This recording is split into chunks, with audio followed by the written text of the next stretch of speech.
और यह film box office पर तहलका मचा रही है। रिलीज के सिर्फ 5 दिनों के अंदर ही छावा ने 165 करोड़ रुपए का शानदार कलेक्शन कर लिया है। यह फिल्म न सिर्फ कमाई के मामले में बल्कि कंटेंट और परफॉर्मेंस के स्तर पर भी एक ऐतिहासिक हिट साबित हो रही है। वहाँ पर एक खूबसूरत सा मार्केट दिखाया जाता है जहाँ पर अगल बगल महल बने होते हैं और बीच में मार्केट होता है जहाँ पर ढेर सारे लोग इकट्ठे होते हैं। आपको बता दें कि इस सीन में जो सेट दिखाई दे रहा है, ये सेट कोई परमानेंट सेट नहीं था, बल्कि इस सेट को इस फिल्म के लिए दिन रात कड़ी मेहनत करके बनाया गया था ताकि दर्शकों को यह एक रियल गांव फुल हो सके।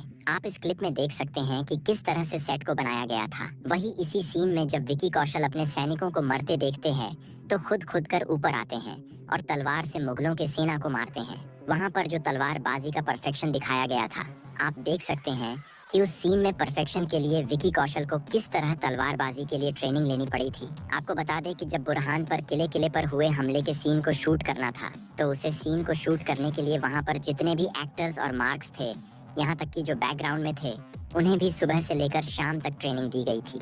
जो घोड़े पर थे उन्हें घोड़े से ट्रेनिंग दी गई और जो नीचे लड़ने वाले थे उन्हें नीचे ट्रेनिंग दी गई। आप इस क्लिप में देख सकते हैं कि किस तरह यहाँ साइड एक्टर्स भी कड़ी मेहनत कर रहे हैं।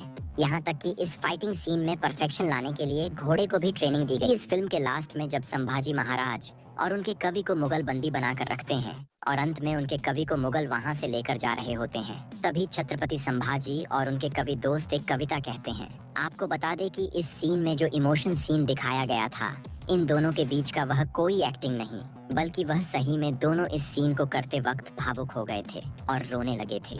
खुद को इस किरदार से इतनी गहराई से जोड़ चुके थे कि शूटिंग खत्म होते ही उनकी आंखों में आंसू छलक आए। पूरी टीम ने संभाजी महाराज के संघर्ष, बलिदान और दर्द को इतने गहराई से महसूस किया था कि फिल्म खत्म होते ही कई कलाकार भावुक हो गए। यह फिल्म सिर्फ एक प्रोजेक्ट नहीं, बल्कि उनके लिए एक ऐतिहासिक जिम्मेदारी बन गई थी।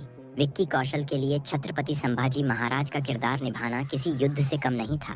यह सिर्फ तलवारबाजी और युद्ध के मैदान में लड़ने तक सीमित नहीं था, बल्कि इस किरदार में वह मानसिक और भावनात्मक गहराई भी थी जिसे पर्दे पर लाना आसान नहीं था। संभाजी महाराज के जीवन में जो यातनाएं थीं, उन्हें महसूस करना विक्की के लिए सबसे कठिन रहा। एक सीन में जब संभाजी को मुगलों द्वारा प्रताड़ित किया जाता है, उस सीन को करते वक्त विक्की इतने डूब गए थे कि शूटिंग के बाद भी उन्हें खुद को उस भावनात्मक स्थिति से बाहर लाने में वक्त लगा।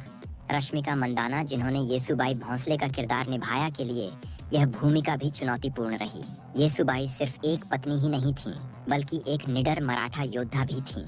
रश्मिका को इस किरदार के लिए मराठी भाषा सीखनी पड़ी और तलवारबाजी में निपुण होना पड़ा।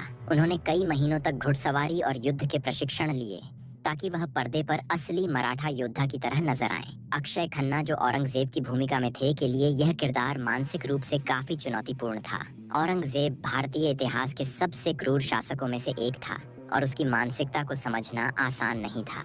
अक्षय को इस भूमिका में उतरने के लिए उसकी राजनीति, चालाकी और निर्ममता को अपनाना पड़ा, जो उनके लिए एक नया अनुभव था। कई बार वह खुद को इस किरदार से असहज महसूस करते थे, लेकिन उन्होंने इसे पूरी ईमानदारी से निभाया। आशुतोष राणा, जिन्होंने सरसेनापति हम्बीर राव मोहिते की भूमिका निभाई, के लिए यह किरदार एक गौरवशाली अवसर था। हम्बीर राव मोहिते मराठा साम्राज्य के सबसे बहादुर सेनानायकों में से एक थे। आशुतोष ने इस किरदार को निभाने के लिए ऐतिहासिक किताबों और पुरानी मराठा युद्ध नीतियों का गहन अध्ययन किया।